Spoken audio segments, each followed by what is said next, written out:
Asesinos en el mar.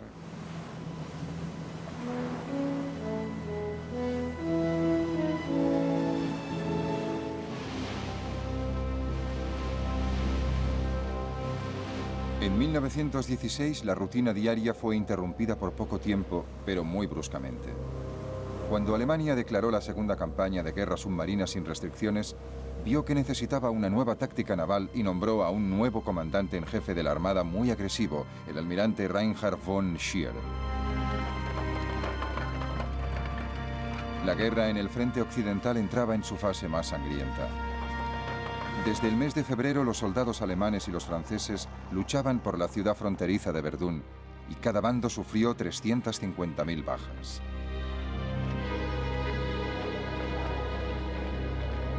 Los comandantes navales alemanes comprendían que no podían quedarse sentados viendo cómo masacraban a sus soldados. Tenían que hacer algo. Al almirante von Scheer se le ocurrió un plan para tender una emboscada y destruir parte de la gran flota británica. Usando sobre todo documentos gráficos de ejercicios navales, es posible reconstruir lo sucedido. La idea de von Scheer era enviar cruceros de combate alemanes desde los puertos de Kiel y Wilhelmshaven para que patrullaran en las costas noruegas y tentaran a la flota de cruceros de combate británicos del almirante Sir David Beatty a salir de su base en Rosyth. Entonces, von Scheer enviaría a los acorazados alemanes a destruirlos antes de que llegara el grueso de la flota británica de Sir John Jellicoe desde Scapa Flow. Pero Jellicoe, gracias a una señal de radio interceptada, dedujo que los alemanes preparaban algún truco y decidió anticiparse a ellos sacando el grueso de la flota a alta mar. En Scapa Flow, los marineros se preparaban para la batalla que llevaban 2 años esperando. Las chimeneas silbaron una señal trascendental. Si hablaran, dirían: calentad las calderas y avisad cuando estéis listos para avanzar. Todo el mundo parecía tener el presentimiento de que había llegado la hora. El ambiente estaba cargado de expectación y de emoción reprimida, y tanto oficiales como soldados se afanaban en prepararse para salir a alta mar. Esa misma noche, la flota de Beatty zarpó desde Rosyth. Cariño, imagínate si puedes una noche preciosa, aunque sin estrellas, y 12 grandes naves humeando, saliendo al mar, sin luces visibles y sin que se oiga otro ruido que el susurro de las olas. Los submarinos alemanes que montaban guardia no se dieron cuenta de que toda la flota británica se había hecho a la mar. Von Scheer siguió con su plan. El 31 de mayo de 1916, el grueso de la flota alemana se hizo a la mar. El sol se levantó magnífico, cubrió el mar con sus rayos dorados y pronto nos mostró la imagen de toda nuestra flota avanzando para enfrentarse al enemigo, que siempre es una visión maravillosa. Las dos flotas se dirigían una contra la otra en el Mar del Norte. A mediodía, uno de los comandantes de Beatty vio a los alemanes. Urgente. 2 cruceros, probablemente enemigos, en dirección sur-sureste. Luego los alemanes avistaron a los británicos. De repente vi unos cuantos barcos grandes, unos monstruos negros, 6 gigantes humeando en columna de a 2. Las dos flotas se enfrentaron a una velocidad combinada de 80 kilómetros por hora. Estaba todo lleno de polvo y de humo y hacía más calor que en un horno. Por fin íbamos a machacar a los cabezas cuadradas, después de 2 años de esperar y observar. La batalla de Jutlandia había empezado.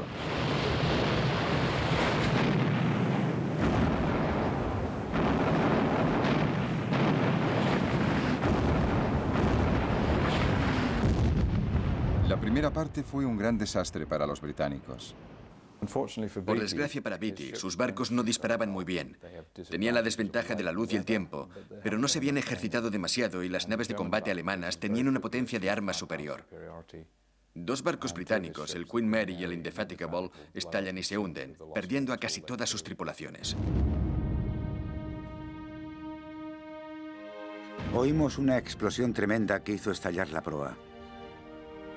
Luego oí otra explosión.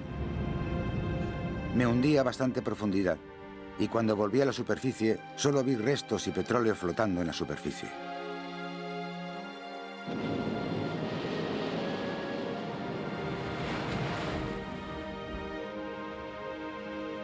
Estaba junto a Sir David Beatty y nos volvimos para ver ese desagradable espectáculo. Se volvió hacia mí y me dijo, parece que hoy están fallando nuestros malditos barcos. El problema no eran los barcos, sino la forma que tenían Beatty y su escuadra de usarlos. La velocidad era lo principal, así que las precauciones de seguridad que se introdujeron, como las puertas que se cerraban y había que abrir, eran un estorbo. Además, habían pasillos cerrados.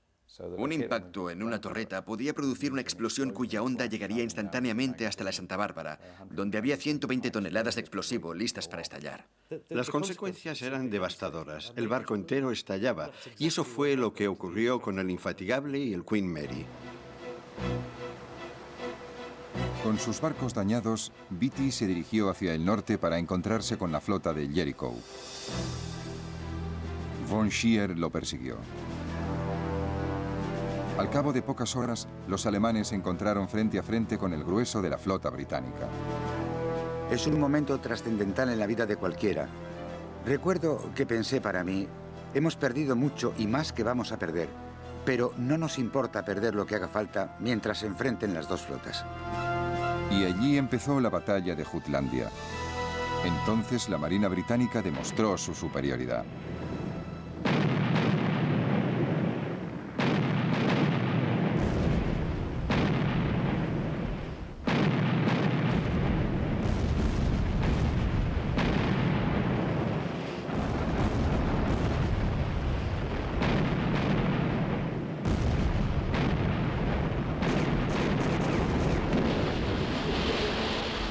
Los alemanes perdieron un acorazado, 4 cruceros ligeros y 5 destructores.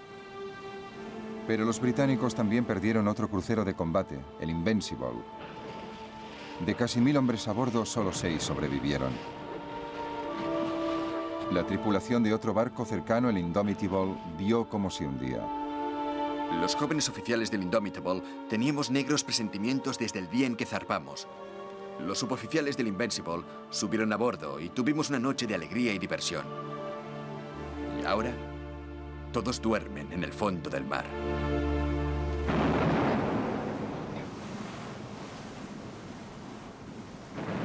Al anochecer resultaba todavía más difícil afinar la puntería, pero ambas flotas siguieron bombardeándose mutuamente. La noche fue quizás más extraña y espantosa que el día. De vez en cuando se oía una explosión tremenda y se levantaban grandes llamaradas de 30 metros de altura. Estos ataques duraron toda la noche, hasta el amanecer.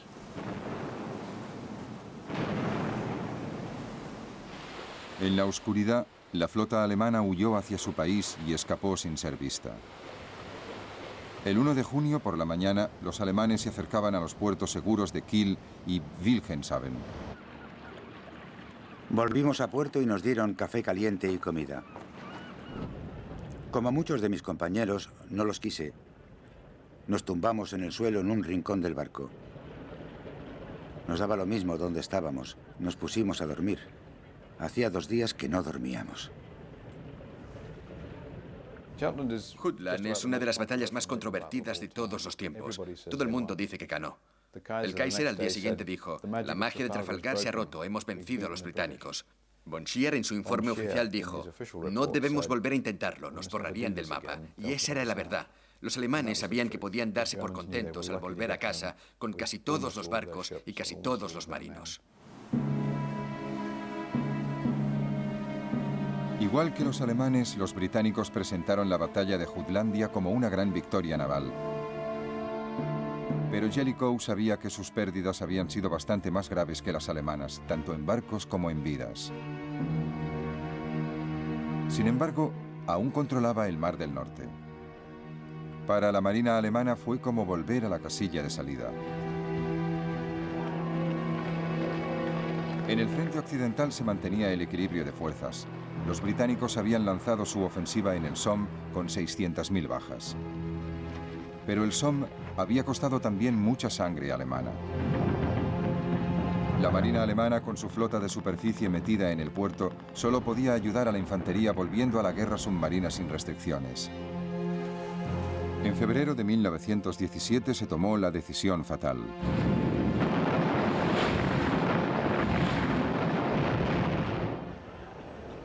En los Estados Unidos el impacto fue espectacular. Unos meses antes, Woodrow Wilson había sido reelegido presidente de los Estados Unidos porque decía a su país que no podían seguir aislados de la catástrofe que tenía lugar al otro lado del Atlántico. En esta elección nos jugamos mucho más que los asuntos domésticos. Y en la situación mundial hay en juego mucho más de lo que se imagina nuestra gente. El equilibrio democrático está en peligro. Y su destino se juega no solo aquí, sino en todo el mundo.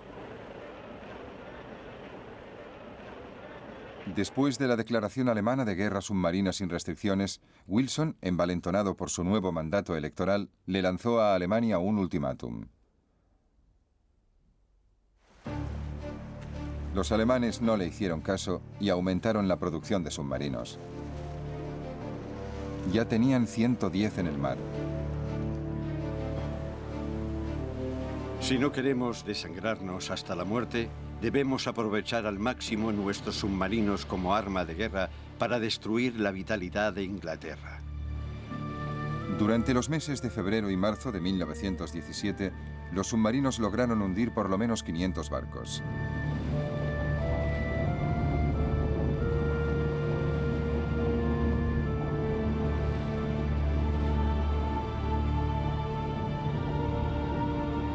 El número de barcos mercantes neutrales que llegaban a los puertos británicos y aliados se redujo en un 75%.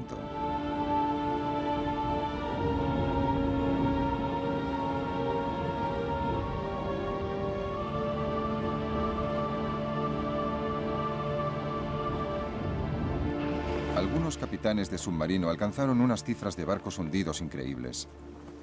Cuando volvían al puerto después de sus incursiones, se convertían en héroes nacionales, como los ases del aire de la guerra.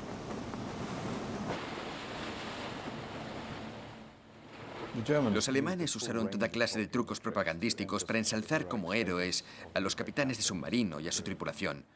Ondeaban banderas, mostraban emblemas de la cantidad de barcos que habían hundido, hacían reportajes sobre ellos. Les convirtieron en héroes del celuloide. ¿Y este barquito gris que acaba de sumergirse bajo las olas ha logrado todas esas victorias? ¿Es posible? ¿Podíais imaginaros que una nave tan pequeña e insignificante interrumpiera la misión de toda una flota grande y poderosa? Cómo envidio a los hombres de su tripulación. El éxito de los submarinos alemanes provocó racionamientos de comida en Gran Bretaña. Incluso las tropas del frente occidental tuvieron que apretarse el cinturón. 1917 fue una mala época para los aliados. Pero los Estados Unidos estaban cada vez más cerca de la guerra. La guerra submarina de los alemanes contra el comercio es una guerra contra toda la humanidad. Es una guerra contra todos los países. Debemos defender la democracia en todo el mundo. El 6 de abril, los Estados Unidos por fin declararon la guerra a Alemania. Los británicos recibieron a sus aliados con los brazos abiertos. No se les tenía por extranjeros. No había envidias ni impaciencia al recibir órdenes de un almirante extranjero. Tenían una sola idea: hacer todo lo posible por la causa común, y en consecuencia resultaron una ayuda muy valiosa para el bando aliado. Pero incluso con los norteamericanos a bordo, los aliados seguían sin encontrar la manera de derrotar a los submarinos. Los submarinos alemanes seguían atacando a los barcos británicos. Una táctica que se empleaba era reunir a los mercantes en caravanas escoltadas por barcos de guerra. Pero esa táctica era puramente defensiva. Para atacar a los submarinos antes había que localizarlos.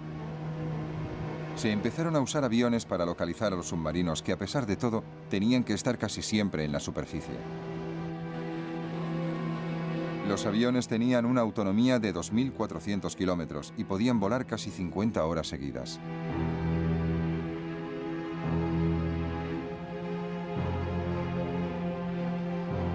Los barcos volantes y los hidroaviones iban armados con torpedos, bombas y ametralladoras para atacar a los submarinos que encontraran en la superficie. Nos atacó un avión. Se acercó a nosotros aprovechando que el sol nos deslumbraba y como tarjeta de visita nos soltó una carga de bombas que podía habernos costado la vida.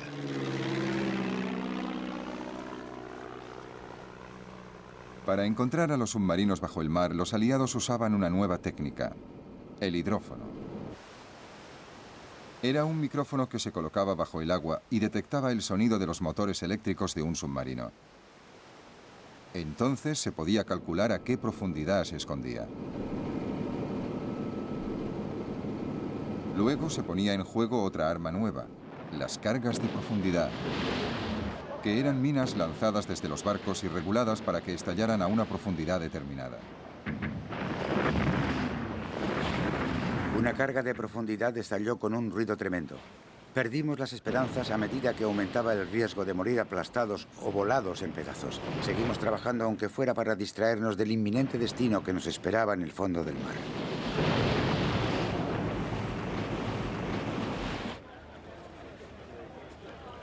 Otra idea británica fue la barrera de Dover, una barrera de redes y minas calculada para detener a los submarinos que atravesaran el canal. Los campos de minas empezaron a proliferar por el Mar del Norte. En 1918 los aliados colocaron 70.000 minas para evitar que los submarinos alemanes pudieran penetrar en el Atlántico. Resulta muy desagradable cuando el barco choca con el cable escondido de una mina. Y la muerte salta y choca contra la quilla.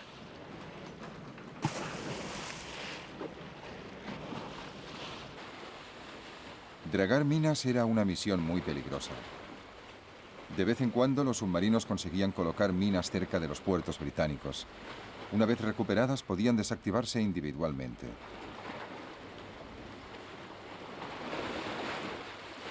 En el mar entró en funciones la figura del dragaminas, que empezaron siendo barcos de pesca de arrastre adaptados.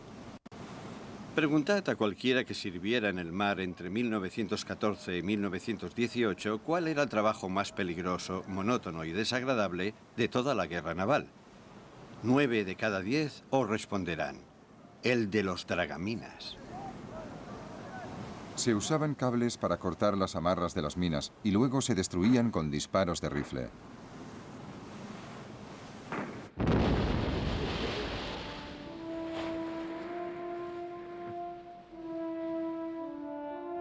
Un invento ingenioso era el cebo para submarinos o nave camuflada.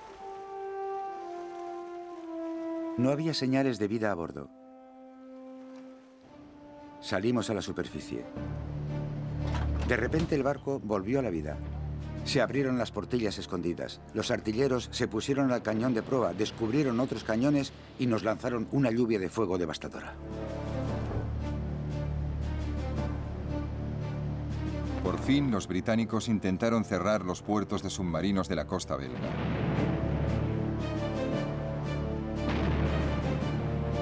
Se enviaron unas naves muy extrañas, que eran poco más que plataformas para ametralladoras del 38, para abrir fuego contra las baterías de ametralladoras alemanas que protegían los puertos de los submarinos. En abril de 1918, los alemanes atacaron el puerto de Zeebrugge. Los aliados hundieron deliberadamente 3 barcos viejos en la entrada del puerto para que los submarinos no pudieran entrar ni salir.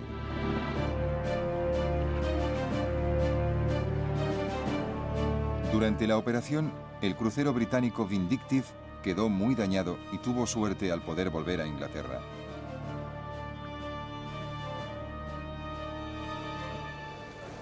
A principios de 1918, esta combinación de estrategias logró controlar la amenaza de los submarinos. Las tropas norteamericanas podían llegar sanas y salvas por el Atlántico hasta Europa. La victoria era inevitable por una simple cuestión de números. Pero los británicos también habían vencido la batalla del bloqueo, en parte por su disposición a aceptar el racionamiento. La carne, la mantequilla y la margarina se convirtieron en lujos, y las patatas eran la dieta diaria.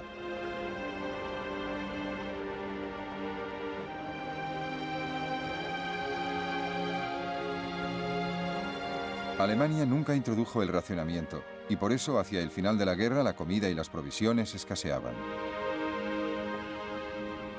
La guerra total se basa en usar lo más eficazmente posible los recursos del país.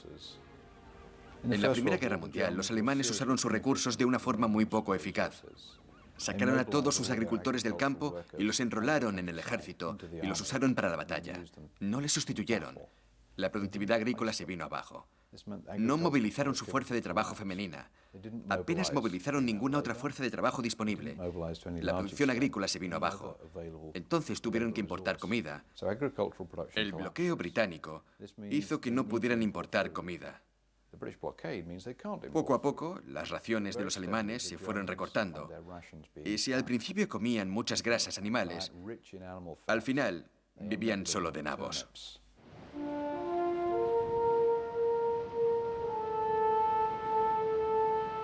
La guerra naval había empezado con la carrera de los acorazados y hacia el final la flota de navíos británicos y norteamericanos parecían simbolizar la victoria aliada en el mar.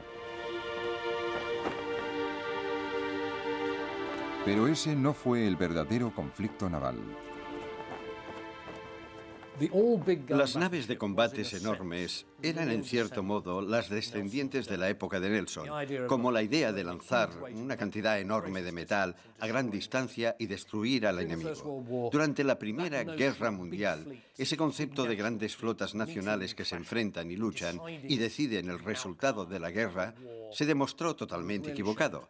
La guerra había cambiado. La nobleza y la elegancia habían cambiado. Ahora lo que importaba era la logística, la supervivencia, la protección del comercio y la derrota del enemigo. Los acorazados todavía sufrieron una ironía final. El 10 de junio de 1918, el acorazado estrella de la Marina austríaca, el Sven-Isvan, zarpó hacia el Adriático. Inmediatamente fue tocado por 2 torpedos italianos. Tardó solo 3 horas y media en hundirse. Lo más sorprendente es que murieron solo 89 hombres. Pero la derrota de la gran nave de guerra fue evidente para todos.